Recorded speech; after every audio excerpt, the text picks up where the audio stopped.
नमस्ते बच्चों। आज हम लोग निर्देशानुसार वाक्य परिवर्तन के अभ्यास करेंगे। मैंने पिछली बार भी कहा था कि कई तरीके के अभ्यास में लेकर आऊंगी। जैसे आप ध्यान दीजिए, अनेक शब्दों के बदले एक शब्द का प्रयोग करेंगे, अशुद्ध वाक्यों को शुद्ध करना, लिंग परिवर्तन, तत्सम तद्भव, एक वचन बहुवचन, फिर सरल संयुक्त मिश्र वाक्य या अर्थ के आधार पर वाक्य के भेद, उनका भी अभ्यास करेंगे। फिर वाच्य परिवर्तन भी हम करने वाले हैं। तो चलिए समय बर्बाद किए बिना आगे बढ़ते हैं। तो तैयार हैं हम लोग। अनेक शब्दों के बदले एक शब्द के कैसे उसको संक्षिप्त किया जाए और प्रश्न कैसे आते हैं, इसे देखते हैं। पहला प्रश्न है, यह पत्रिका महीने में केवल एक बार छपती है। अब यहाँ निर्देश में दिया है वाक्य संक्षिप्त करें। ओके, तो क्या होगा? महीने में एक बार जो छपती है उसे मासिक पत्रिका कहते हैं। जो एक क्षण में होता है वो क्षणिक, एक सप्ताह में साप्ताहिक, एक दिन में दैनिक, एक वर्ष में वार्षिक।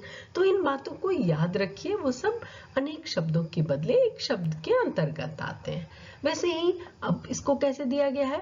ऊपर कही गई बात याद रखने योग्य है, रेखांकित के स्थान पर एक शब्द का प्रयोग करें। अब ऊपर कही गई बात के लिए कौन सा शब्द प्रयोग होता है बच्चों? उपर्युक्त। उपर्युक्त बात याद रखने योग्य है। अगला देखिए, तुम्हारी बातों का कोई अर्थ नहीं होता। अब यहाँ कोई अर्थ नहीं होता, ऐसी बातें जिसका कोई अर्थ नहीं होता उसके लिए क्या शब्द होता है? सोचिए सोचिए। तुम्हारी बातें निरर्थक होती हैं, ऐसे ही हम लिखेंगे। फिर शरण में आए हुए की रक्षा करना हमारा कर्तव्य है। यहाँ फिर रेखांकित के लिए एक शब्द लिखना है। शरण में आए हुए के लिए हम क्या कहते हैं? एक शब्द आया कुछ? शरणार्थी की रक्षा करना हमारा कर्तव्य है।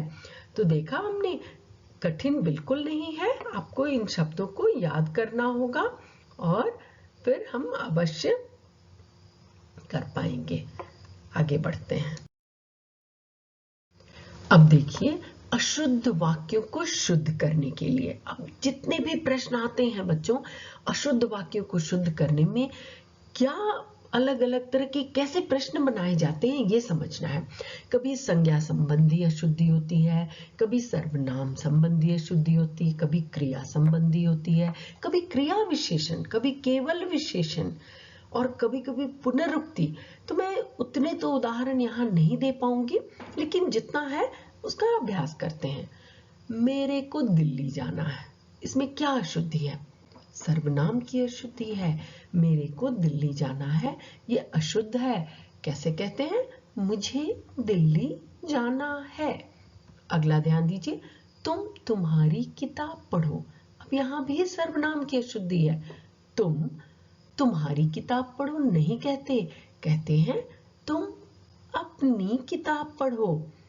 अगला वाक्य पढ़िए, ये परस्पर आपस में लड़ते रहते हैं। यहाँ कैसी अशुद्धि है? यहाँ इसे कहते हैं पुनरुक्ति अशुद्धि। एक ही शब्द को दो बार दोहराया गया है। कौन सा है वो शब्द? परस्पर और आपस। परस्पर का अर्थ ही होता है आपस में। तो क्या होगा उत्तर? ये परस्पर लड़ते रहते हैं या ये आपस में लड़ते रहते हैं। इन दोनों में से कोई एक ही आप प्रयोग करेंगे, दोनों शब्द नहीं।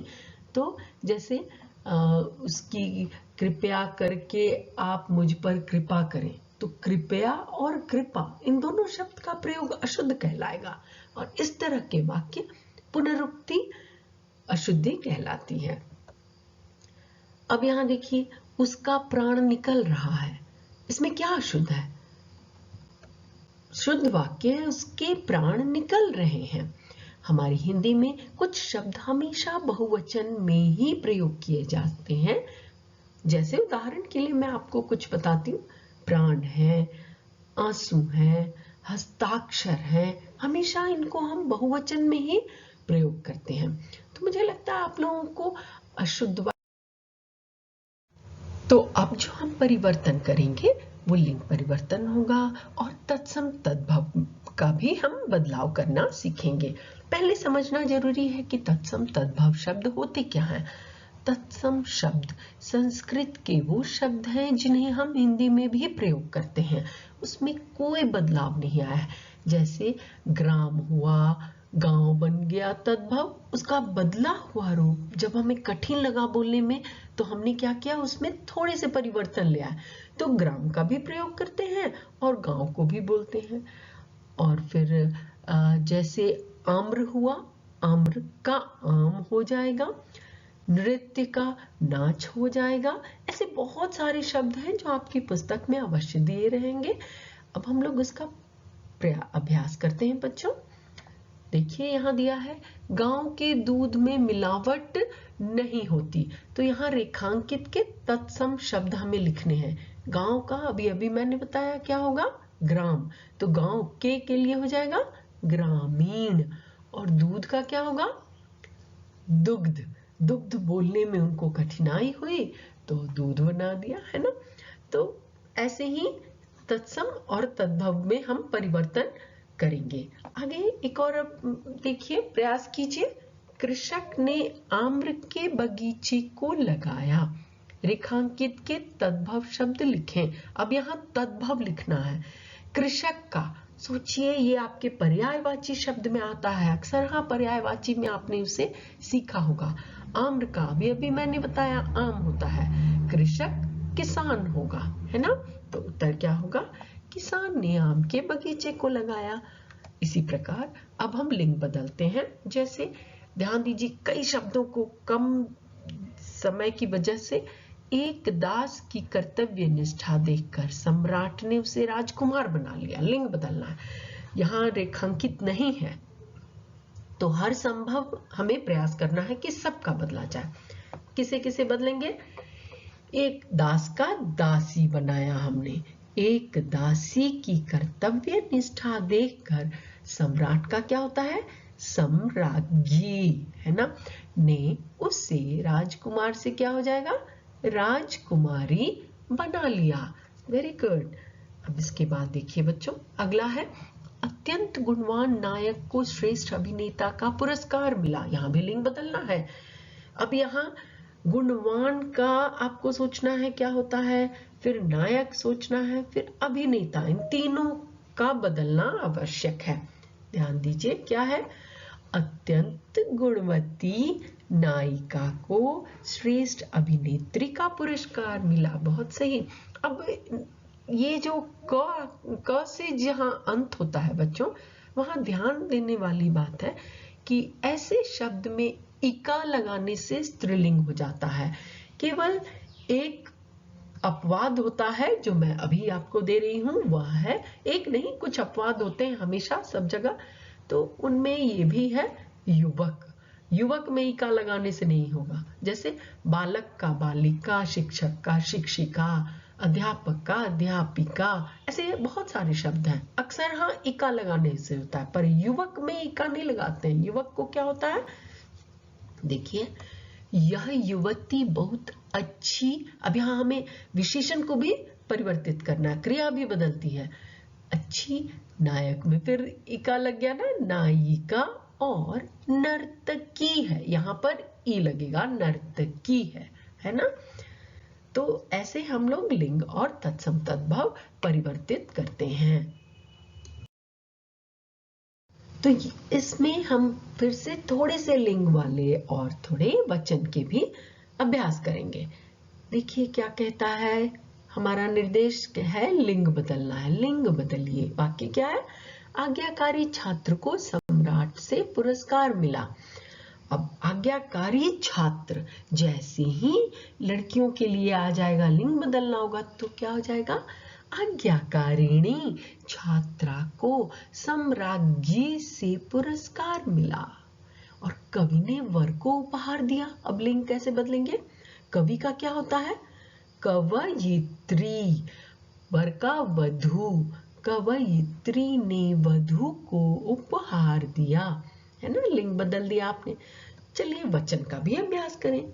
इन फूलों की महक मनमोहक है। तो क्या होगा, अब फूल के लिए इन हमने लगाया, तो अब क्या बोलेंगे, इस फूल की महक मनमोहक है ना।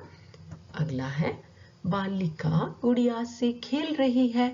तो वचन बदलना है, यहाँ सारे एक वचन में दिख रहे हैं, तो क्या हो जाएगा बच्चों, बालिकाएं गुड़ियों से खेल रही हैं, है ना। अगला देखिए, नदी का जल सिंचाई के काम आता है। वचन बदलना है, तो क्या होगा, नदियों के जल सिंचाई के काम आते हैं। अब यहाँ ध्यान दीजिए, बड़ी की मात्रा छोटी में परिवर्तित हो जाती है जैसे ही हम बहुवचन में बदलते हैं। अंतिम अक्षर में अगर बड़ी है तो वो छोटी में परिवर्तित हो जाती है। अब अगला है जो आपने पढ़ा था, रचना के आधार पर और अर्थ के आधार पर वाक्य के भेद, उन्हीं भेद को अब हम सरल से संयुक्त, मिश्र, यही सब अब परिवर्तित करके देखते हैं। देखिए प्रश्न, सरल वाक्य में बदलना है। अच्छा, तो ये दिया किसमें है, अध्यापिका ने कहा कि सभी बच्चे निर्देशानुसार वाक्य परिवर्तित करें। हाँ, तो इसे कैसे परिवर्तित करेंगे कि यहाँ समुच्चय बोधक है ना, इसे हमें हटा देना है। और तब हम कैसे लिखेंगे बच्चों, अध्यापिका ने सभी बच्चों को निर्देशानुसार वाक्य परिवर्तित करने के लिए कहा। सही है ना, सरल वाक्य है, कोई समुच्चय बोधक शब्द नहीं है, कोई कंजंक्शन नहीं है, दो वाक्यों को जोड़ने के लिए। आगे बढ़े, असफल होने पर शोक करना व्यर्थ है। अब यहाँ हमें मिश्र वाक्य में छोटी वाली की होती है ना, इसका, क्योंकि का, संबंध बोधक सर्वनाम जितने होते हैं, जैसे जब, तब, यद्यपि, तथापि, जैसे, तैसे, जो, सो, इनका प्रयोग, इनमें से किसी का भी प्रयोग करके प्रयास कीजिए, मिश्र वाक्य आपका बन जाएगा। जब असफल हो गए तब शोक करना व्यर्थ है। सही है, बिल्कुल सही है। इसको और भी कई तरीके से हम बोल सकते हैं। सुबह होते ही हम दिल्ली पहुंच गए, संयुक्त वाक्य में अब हमें और का प्रयोग करना है। दो वाक्य, दो स्वतंत्र वाक्य बनाने हैं, तो क्रिया पर ध्यान दीजिए। दो कार्य हुआ है, सुबह हुई है और हम पहुंचे हैं, तो हम वाक्य कैसे करेंगे, सुबह हुई और हम सब दिल्ली पहुंच गए, ये हो गया संयुक्त वाक्य। अगला है, उसे चोट लग गई। अब यहाँ ये अर्थ के आधार पर विस्मय आदि बोधक वाक्य में बदलना है, तो क्या होगा, ओह उसे चोट लग गई, तो यहाँ वाह नहीं लिखिएगा, दर्द हुआ उसे, इसलिए ओह का प्रयोग करना है, आह का प्रयोग करना है। अगला है, वह विपत्ति में विचलित होता है। निषेधवाचक वाक्य में बदलें परंतु अर्थ ना बदलें, ध्यान देना है। तो तब हम ऐसी परिस्थिति में क्या करते हैं बच्चों, इसका जो भी शब्द है ना उसका विलोम लिख दीजिए और नहीं लगा दीजिए, है ना, तो हो जाएगा आपका नहीं, नेगेटिव भी हो गया, निषेधवाचक भी, और क्या होगा, जैसे वह विपत्ति में अविचलित नहीं होता है। समझे, तो नहीं भी लग गया और अर्थ नहीं बदला है। तो यहाँ आपको समझ में आया ये। अब बारी है वाच्य के परिवर्तन की। इसका अभ्यास तो हमने बहुत किया है, तो इसे भी जल्दी जल्दी एक बार देखें, कैसे निर्देशानुसार वाक्य परिवर्तन किया जाता है। निर्देश क्या है, भाववाच्य में बदलना है। तो दादी इतना बोझ नहीं उठा सकती, इसका क्या होगा, दादी के द्वारा इतना बोझ नहीं उठाया जा सकता। और फिर अगला क्या है, वह अल्पायु नहीं है। तो यहाँ अल्पायु नहीं है में नहीं हटाना है, लेकिन वाक्य का अर्थ ना बदले, तो क्या करेंगे, हम इसका विलोम लिखेंगे और नहीं को हटा देंगे। प्रयास करते हैं।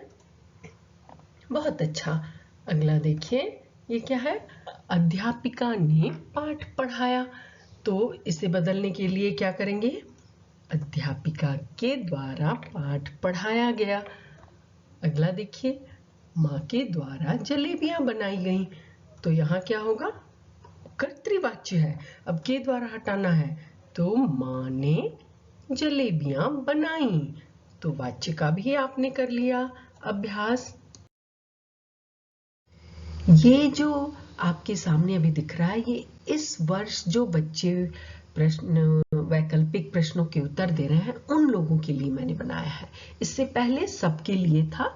तो यहाँ ध्यान दीजिए, हमेशा वैकल्पिक प्रश्न जो होते हैं उनके प्रश्नों को ध्यान से पढ़ना अत्यंत आवश्यक होता है। आपको लगेगा ये बहुत सिंपल सी बात है, मैंने क्यों इसे कहा, आगे समझ में आएगा। उत्तर के सभी विकल्प पढ़ने के बाद ही सही उत्तर का चुनाव कीजिए। ये नहीं कि पहला उत्तर मुझे सही लग रहा है तो आगे पढ़े ही नहीं और उसे दबा दिया, हो सकता है दूसरा भी सही हो सकता है तीसरा भी सही हो और अंतिम उत्तर लिखा हो उपर्युक्त सभी, इसलिए सभी उत्तर को पढ़िए। एक से अधिक सही उत्तर के प्रश्नों को दोबारा पढ़ें। 3 सही उत्तर के बाद चौथा विकल्प उपर्युक्त सभी का हो सकता है, इसलिए जल्दबाजी बिल्कुल ना करें। सारे उत्तर गलत हो और अंत में इनमें से कोई नहीं लिखा हो, ये भी हो सकता है ना। प्रश्न में अधिकतर यही कहा जाता है कि सही उत्तर चुनिए। आज तक किसी का अभ्यास किया है ना आपने, लेकिन अभी मैंने देखा है कि ऐसे भी प्रश्न बन रहे हैं जहां पूछा जा रहा है कि गलत उत्तर का चुनाव करें। जैसे सारे सही दिए हुए, इसमें कौन सा गलत है, कौन सा ऑड वन आउट, जैसे आप लोग छोटी क्लास में करते थे ना वैसा ही, कौन सा पर्यायवाची नहीं है, कौन सा विलोम नहीं है, बाकी सारे लग रहे हैं, कौन सा पर्यायवाची नहीं है। तो ऐसे भी उत्तर रहते हैं। कहीं कहीं सभी उत्तर सही लगते हैं, लगता है जैसे सब एक जैसा है, लेकिन उसमें वर्तनीय शुद्धि होती है।